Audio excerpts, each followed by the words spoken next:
Ayun, ayun.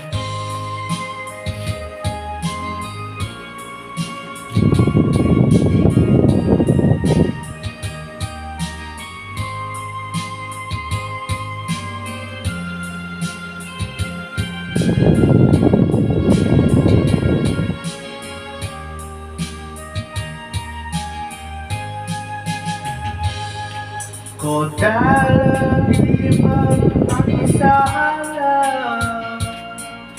ikaw na inis at dinamatanan.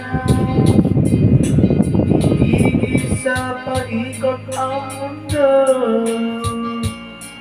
dahil wala ka lang sa piling ko. Kung ika'y mamamahalan ng iba,